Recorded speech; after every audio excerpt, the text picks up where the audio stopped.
میں پشاور گیا تو جماعت میں انہوں نے کہا جی یہاں ایک وکیل صاحب ہیں، تبلیغ والوں کو بہت گالیاں دیتے ہیں، شکل دیکھتے ہی گالیاں دینا شروع کرتے ہیں آپ کے علاقے کے؟ آپ کے علاقے کے؟ میں نے کہا اچھا ملاؤ۔ پشاور میں رہتا تھا، وکالت کرتا تھا، میرے علاقے کا میاں چنو ایک چھوٹا سا ٹاؤن ہے وہاں کا تھا، میں اس کے قریب تلمبا ایک چھوٹا سا ٹاؤن ہے میں وہاں۔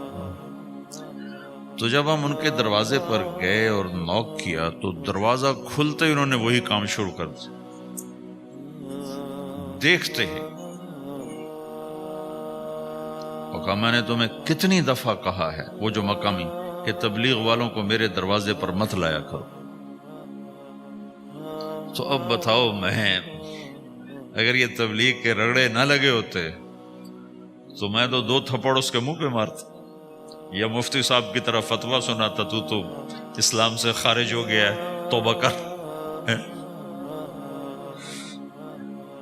میں نے اس سے کہا بھائی میں تو تبلیغی بن کے آپ کے پاس نہیں آیا، میں تو اس لیے آیا ہوں کہ مجھے پتہ چلا کہ آپ میاں چنو کے ہیں اور میں تلمبے کا ہوں، تو میں تو اس لیے آپ کو ملنے آیا ہوں۔ تو ایسے ہوا، اچھا آپ تلمبے کے ہو؟ میں نے کہا تلمبے کا ہوں۔ کہو اچھا اچھا اچھا، بڑی مہربانی، فرمائیے۔ میں نے کہا فرمائیے ایسے تو نہیں ہوگا، گھر بٹھاؤ پھر فرمائیے ہوگا۔ تو اس نے دروازہ کھولا، ہمیں بٹھایا، میں نے کوئی تبلیغ کی بات نہیں کی، چائے وائے پلائی۔ تو میرے والد صاحب اپنے علاقے کے مشہور آدمی تھے، تو جب میں نے اپنا تعارف کرایا تو وہ اور خوش ہو گیا، کہا تو آپ کے باپ کا الیکشن تو میں نے لڑا ہے، ان کے لیے ووٹ مانگنا۔ تو ایسا خوش ہو گیا، کھل گیا، چائے پلائی، بات چیت ہوتی رہی۔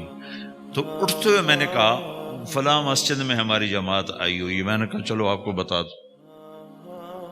مغرب کے بیان میں وہ آیا ہوا تھا۔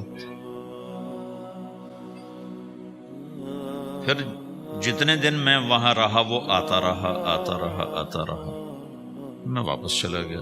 بیچ میں کئی سال گزر گئے۔ لاہور کیولری گراؤنڈ ایک مشہور جگہ، وہاں میرا بیان تھا۔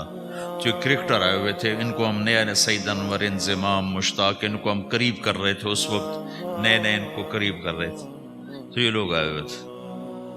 تو بیان کے بعد ان کو لے کر ہم ایک کمرے میں بیٹھے، اس کمرے کی دیوار شیشے کی تھی، تو لوگ اندر آنے کی کوشش کر رہے تھے، تو ان پہرے والے ان کو روک رہے تھے۔ تو اس میں سے ایک آدمی منہ اوپر کر کے میری طرف سے اشارہ کرے، تو میں نے دیکھا تو ایک آدمی کی بڑی داڑھی، اور وہ مجھے ایسے اشارہ کر رہا ہے، میں نے نہیں پہچانا۔ تھوڑی دیر کے بعد میں نے غور سے دیکھا تو وہ وہی وکیل صاحب پشاور والے۔ میں نے کہا ان کو اندر بلاؤ، اندر بلاؤ۔ وہ اندر آئے تو میں اٹھ کے ملا، کہنے لگے یہ دیکھو یہ تمہارا ایک گشت، میرا وقت بھی لگ چکا ہے، بدنوں کا چلہ لگا ہے یا 3 چلے لگے ہیں۔ تو جو دیکھو نا، آپ میں سے کئی لوگ پھیری لگاتے ہیں، جس کو گجرا پھیری لگاتا ہوں، پھیری۔ میں پہلے سمجھا ہی نہیں، پھیری تو کہتے ہیں چھوٹے جہاز کو جو سمندر میں چلتا ہے، میں سمجھ یہ پھیری لگاتے ہیں، پھیری، اور وہ تو گجراتی میں پھیری کہتے ہیں پھیری کو۔ تو پہلے تو میں چکر کھاتا رہا کہ یہ کیا ہے پھیری؟ پھیری تو چھوٹے جہاز کو کہتے ہیں، چھوٹا بیری، بعضنا علی بعض فاحکم بیننا۔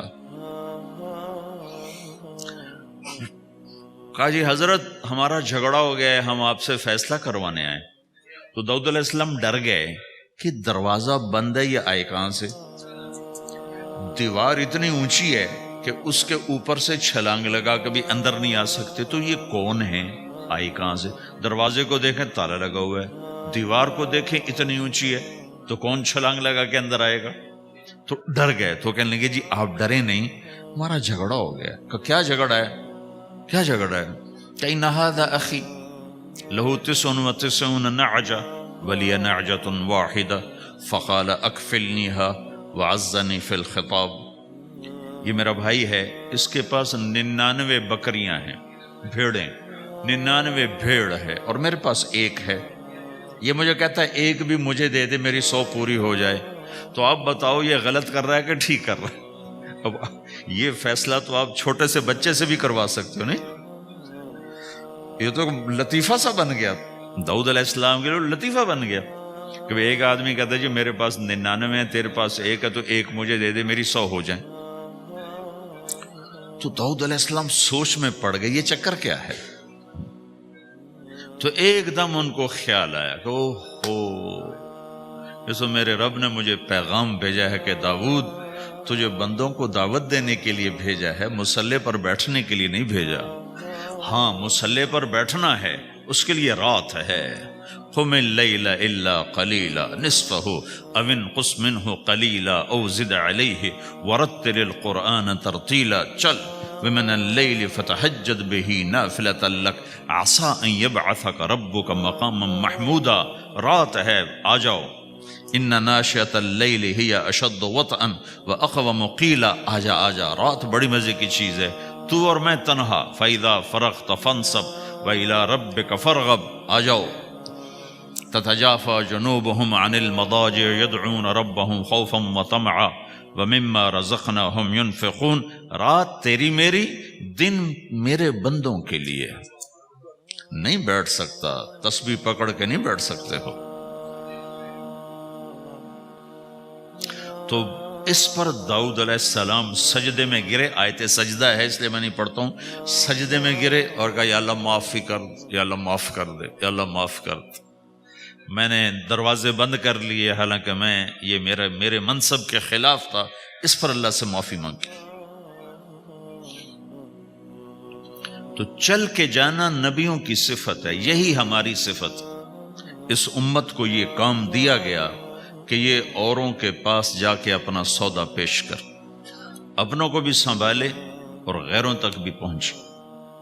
نہیں سنتے پھر جاؤ، نہیں سنتے پھر جاؤ، کیونکہ دلوں کا پھیرنا اللہ کے ہاتھ میں ہے، تیرے ذمہ آواز لگانا ہے۔ اللہ تعالیٰ نے تقسیم کر دی، قم اللیل الا قلیلا، رات اللہ کے پاس آ جا، دن میں کیا کر، ان لک فی النہار سبحا طویلا، تیرا دن میں کام بہت زیادہ ہے، سبحا طویلا۔ دعوت کے کام کو تیرنے سے تشبیہ دی ہے، سبح تیرنے کو کہتے۔ اللہ کے نبی کا ایک گھوڑا تھا جس کا نام تھا سبحہ، میں نے بتایا تھا پہلے دن، وہ اتنا تیز چلتا تھا جیسے تیر رہی ہوگی، اس لیے اللہ کے نبی نے خود اس کا نام سبحہ رکھا تھا، تیرنے والا۔ تو تبلیغ کے کام کو تیرنے سے تشبیہ دی کہ آپ نے لمبا تیرنا ہے، اور مکے میں تو پانی کوئی نہیں، تو کہاں تیرنا ہے جی؟ سارے مکے میں پانی کا قطرہ کوئی نہیں زمزم کے کنویں کے سوا، تو تیرنا کہاں ہے؟ یہ اس دعوت کے کام کی بڑی خوبصورت تصویر ہے، سبحا طویلا۔ حالانکہ اللہ فرماتا ہے ان لک فی النہار شغلا طویلا عملا عظیما جہدا طویلا، لیکن سبحا طویلا۔ جو آدمی چل رہا ہوتا ہے اگر وہ بیٹھ جائے تو کوئی نقصان تو کوئی نہیں، گاڑی چلا رہا ہے کہیں گاڑی روک لے تو کوئی نقصان تو کوئی نہیں، تھوڑی دیر سے پہنچ جائے گا۔ کہیں گاڑی کھڑی کر کے کافی پینے لگ گیا تو کوئی مسئلہ تو کوئی نہیں ہے، آدھا گھنٹہ دیر سے گھر پہنچ جائے گا۔ تیرنے والا پانی میں اتر گیا، اب یہ رک سکتا ہے؟ کیوں بھائی؟ اگر یہ کافی پینے کا ارادہ کرے تو کہاں جائے گا؟ تو مچھلی کے پیٹ میں جائے گا۔ پانی میں اترنے کے بعد اختیار ختم ہے، اب تیرنا ہے۔ کہاں تک؟ دوسرا کنارہ جب تک ہاتھ میں نہیں آتا تیرنا ہے، سبحا طویلا، جب تک آخرت کا کنارہ ہاتھ میں نہیں آتا۔ اے میرے نبی تجھے دعوت کا کام کرتے ہی رہنا ہے، کرتے ہی رہنا ہے، کرتے ہی رہنا ہے، تیری چھٹی کوئی نہیں۔ سبحن میں یہ اشارہ تھا کہ چھٹی کوئی نہیں، یہ موت تک کا کام ہے۔ وَاعْبُدْ رَبَّكَ حَتَّى يَأْتِيَكَ الْيَقِينُ۔ ہائے ہائے، جب یہ آیت اتری یا ایھا المدثر قم فانذر وربک فکبر، اے میرے محبوب اٹھ جا، اٹھ جا، میرا پیغام سنا، تو لیٹا ہوا ہے۔ تو اس پر آپ نے کہا خدیجہ انقطع ایام النوم والراحہ، میرے آرام کے دن چلے گئے، میرے سونے کے دن چلے گئے، میرے رب نے مجھے کہا ہے اٹھ جا اور میرا پیغام سنا۔ تو اس وقت تو کوئی جاننے والا نہیں تھا، تو پہلے آپ چپ کے بات فرما رہے تھے، پھر اللہ نے کہا کھل کے کہہ۔